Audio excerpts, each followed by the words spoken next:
Durante más de 3 siglos bastaba un susurro para arruinar una vida en la monarquía hispánica.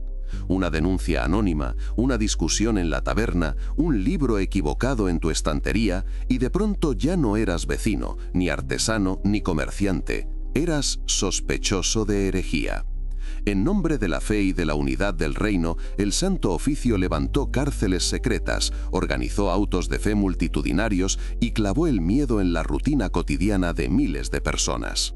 La Inquisición española no fue una máquina de muerte masiva como a veces se imagina, pero sí un sistema frío, metódico y salvaje en su manera de vigilar conciencias, castigar disidencias y marcar para siempre a conversos, moriscos, alumbrados, protestantes o simplemente desafortunados. Hoy, en Conquistas y Cenizas, no vamos a hablar de leyendas fáciles, sino de hechos. Cómo se creó la Inquisición, quiénes mandaban, qué se hacía en los calabozos, cómo funcionaban los autos de fe, cuánta gente murió realmente y qué dejó este aparato de control religioso en la memoria de España. A finales del siglo XV, la península ibérica estaba saliendo de la larga Guerra de Granada y de siglos de convivencia tensa entre cristianos, judíos y musulmanes. Los reyes católicos, Isabel de Castilla y Fernando de Aragón, querían algo más que victorias militares, buscaban unidad política y religiosa. En 1478 obtuvieron del Papa Sixto IV la autorización para crear un órgano propio, sometido a la corona, destinado a perseguir la herejía en sus reinos. No se trataba de la antigua Inquisición medieval, dependiente directamente de Roma, sino de una institución nueva, hecha a la medida de la monarquía, el Tribunal del Santo Oficio de la Inquisición. Su objetivo oficial era detectar falsos conversos, sobre todo judíos convertidos al cristianismo que supuestamente seguían practicando su antigua fe en secreto. En este contexto aparece una figura clave, Tomás de Torquemada, fraile dominico que se convertiría en el primer inquisidor general y símbolo del rigor inicial. Bajo su mandato se organizaron tribunales locales en ciudades como Sevilla, Toledo o Zaragoza, y se fijaron procedimientos que, aunque seguían un derecho formal, dejaban al acusado en una situación de indefensión casi total. El mensaje de fondo era claro: en los nuevos reinos unificados, la fe oficial no se discutía. La Inquisición española no era un solo tribunal oscuro en un sótano, sino una red organizada. En la cúspide estaba el Consejo de la Suprema y General Inquisición, conocido simplemente como la Suprema, con sede en Madrid y presidido por el Inquisidor General. Desde allí se dictaban instrucciones, se revisaban casos importantes y se vigilaba a los tribunales provinciales. Cada tribunal local tenía inquisidores, notarios, alguaciles, carceleros y una pequeña burocracia encargada de registrar cada paso del proceso. Todo comenzaba con una denuncia, podía ser firmada o anónima, y la simple sospecha bastaba para abrir investigación. El acusado era detenido y encerrado en cárceles secretas sin conocer los nombres de sus denunciantes. Se le confiscaban bienes de forma preventiva, lo que podía arruinar a familias enteras antes incluso de dictarse sentencia. El procedimiento estaba cuidadosamente reglamentado en papel, pero el desequilibrio entre el poder del tribunal y la vulnerabilidad del acusado convertía aquel proceso legal en un terreno donde la presión psicológica y el miedo lo impregnaban todo. En una sociedad en la que religión y ciudadanía iban de la mano, ser señalado por la Inquisición no era solo un problema judicial, era una condena social. En sus primeras décadas, la Inquisición se centró sobre todo en los conversos de origen judío. Tras los pogromos del siglo XIV y las conversiones forzadas, muchas familias vivían atrapadas entre la sospecha y la supervivencia. La expulsión de los judíos en 1492 no cerró la cuestión, sino que la agravó. Los que se quedaron como cristianos viejos de reciente conversión eran vistos con recelo, y cualquier gesto podía interpretarse como judaísmo oculto. Comer determinados alimentos, encendar velas en sábado, no comer cerdo o mantener ciertas festividades familiares bastaba para despertar alarmas. Los autos de fe de finales del siglo XV y principios del XVI, particularmente en Sevilla y otras ciudades grandes, tuvieron una fuerte carga ejemplarizante. Procesiones públicas, sanbenitos, lectura de sentencias y, en los casos más graves, entrega de los condenados al brazo secular para la hoguera. Las cifras de ejecuciones que se difundieron en siglos posteriores fueron a menudo exageradas como parte de la llamada leyenda negra, pero eso no cambia el clima de miedo real entre conversos y sus descendientes. La sospecha se heredaba y los registros de limpieza de sangre convertían el origen familiar en una marca casi imposible de borrar. Tras el foco inicial en los conversos de origen judío, la mirada del Santo Oficio se amplió. Con la conquista del Reino de Granada y la posterior conversión forzosa de los musulmanes, aparecieron los moriscos, cristianos nuevos de origen islámico, obligados a renunciar públicamente a su fe, su lengua y sus costumbres. Las autoridades civiles y eclesiásticas temían que muchos mantuvieran prácticas islámicas en secreto, rezando de cara al este, evitando el vino o manteniendo rituales familiares. La Inquisición intervino en algunos focos, especialmente allí donde sospechaba contactos con potencias musulmanas del Mediterráneo. A la vez, el tribunal se ocupó de otras formas de disidencia religiosa, los alumbrados, grupos místicos que ponían el acento en la iluminación interior, los primeros brotes de protestantismo en zonas urbanas y universitarias, e incluso prácticas de brujería, hechicería o adivinación. No todo acababa en una hoguera. Muchos procesos se saldaban con penitencias, multas, confiscaciones parciales o uso de sanbenitos colgados en las iglesias como recordatorio público.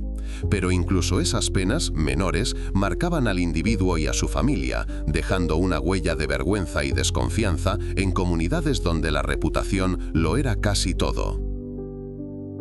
La expresión más visible y teatral del poder inquisitorial fue el auto de fe, el acto de fe.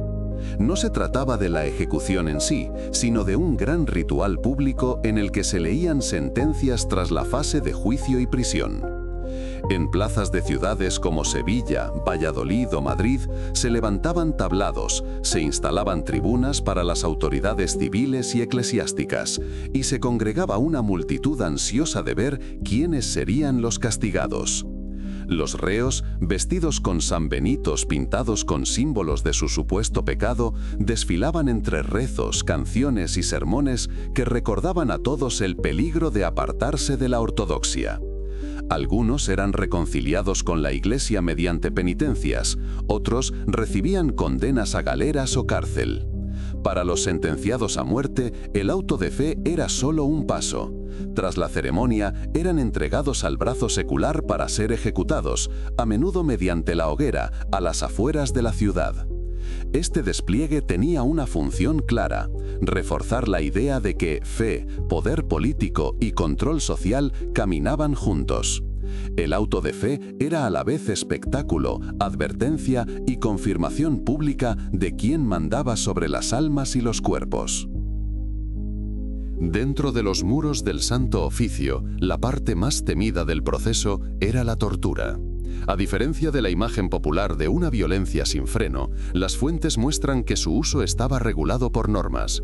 Debía autorizarse por el tribunal, aplicarse durante un tiempo limitado y no causar la muerte inmediata. Pero esa regulación no la hacía menos salvaje para quien la sufría.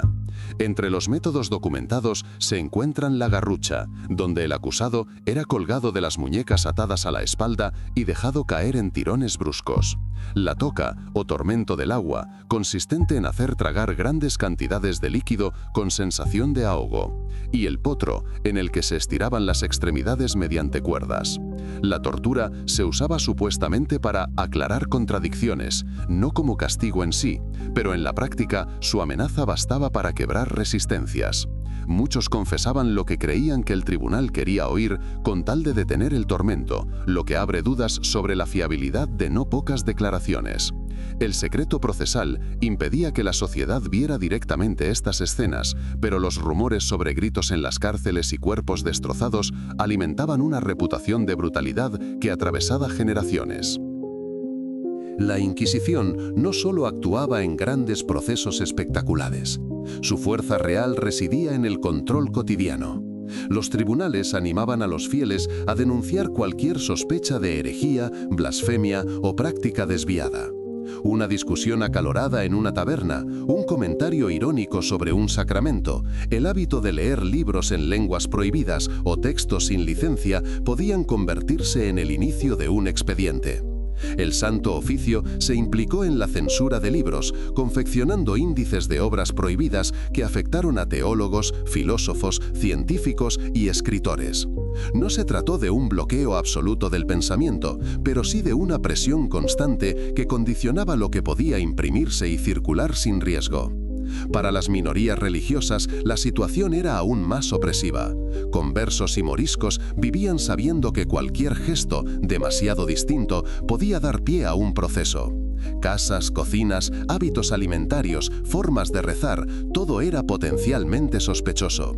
Ese control interiorizó la vigilancia, convirtiendo la prudencia y la autocensura en formas de supervivencia. Entre las miles de causas abiertas por la Inquisición, hubo procesos que implicaron a figuras destacadas. Uno de los casos más conocidos es el de Fray Luis de León, fraile agustino y humanista del siglo XVI, procesado en parte por sus traducciones bíblicas al castellano y sus posiciones teológicas.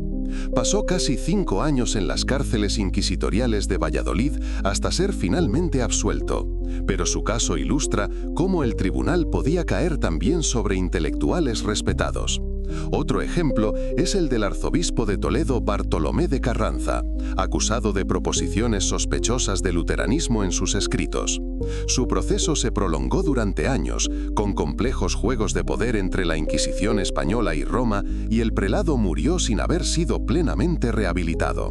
A la vez, cientos de hombres y mujeres anónimos, acusados de bigamia, prácticas mágicas, apostasía o simple ignorancia doctrinal, pasaron por las manos del Santo Oficio.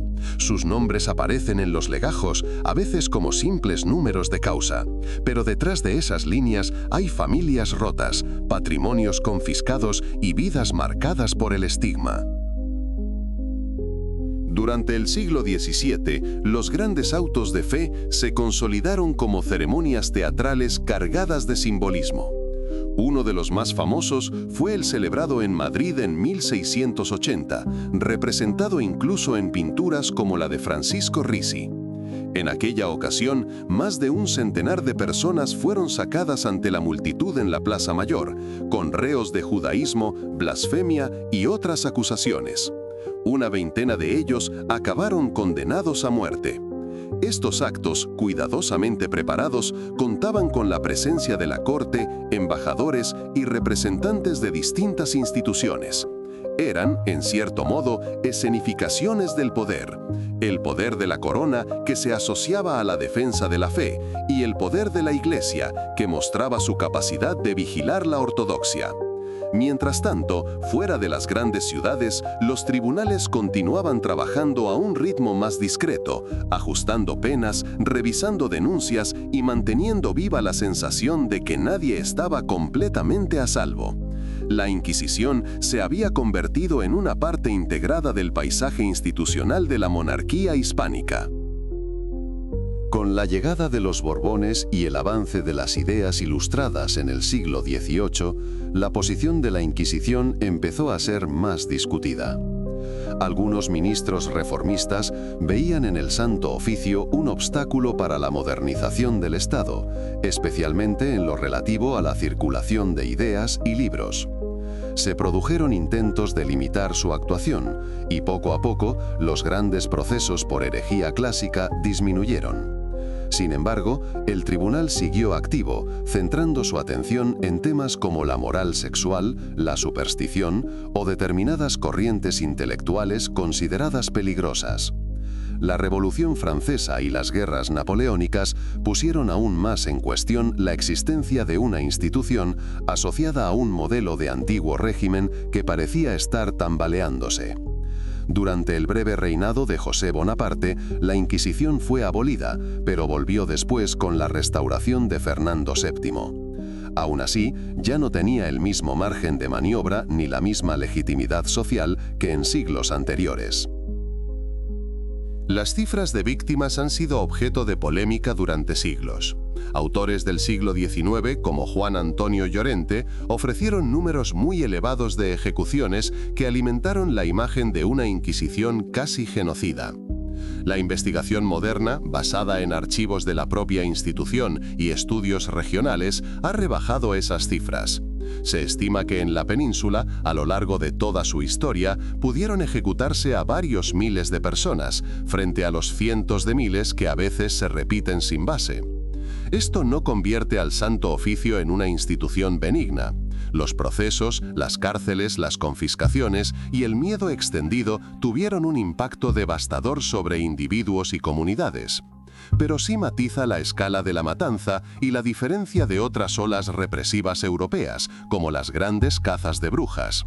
A la vez, parte de la historiografía reciente ha señalado la existencia de una leyenda negra que exageró ciertos aspectos para atacar a la monarquía hispánica, sin que ello borre la realidad de un sistema judicial cruel, desigual y profundamente intrusivo en la vida privada.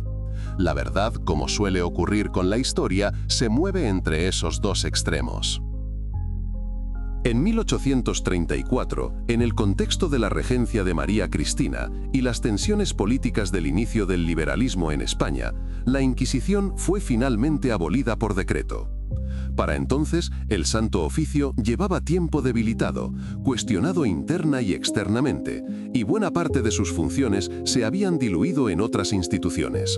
Sin embargo, su sombra siguió proyectándose sobre la cultura y la memoria colectiva.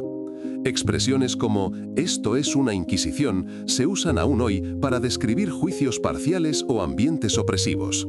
Las imágenes de sanbenitos, hogueras y autos de fe se han mezclado con creaciones literarias y artísticas, a veces precisas, a veces deformadas por el mito.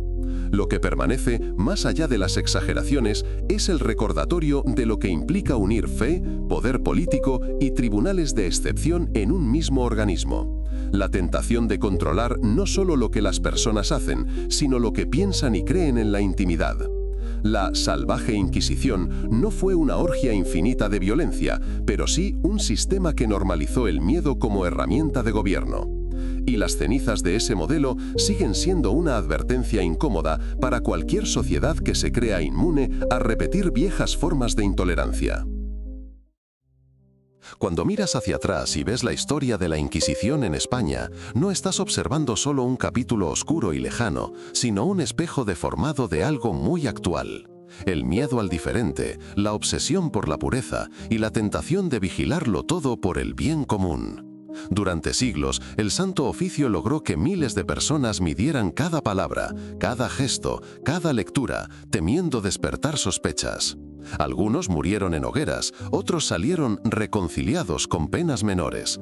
Pero el verdadero triunfo del sistema fue psicológico, convertir la vigilancia exterior en autocensura interior. En Conquistas y Cenizas no queremos quedarnos solo con la estampa de los sanbenitos y las llamas, sino con la pregunta incómoda: ¿hasta qué punto una sociedad está dispuesta a sacrificar libertad y compasión en nombre de una verdad única? Si este viaje por la salvaje Inquisición en España te ha hecho mirar la historia con otros ojos, te invitamos a quedarte.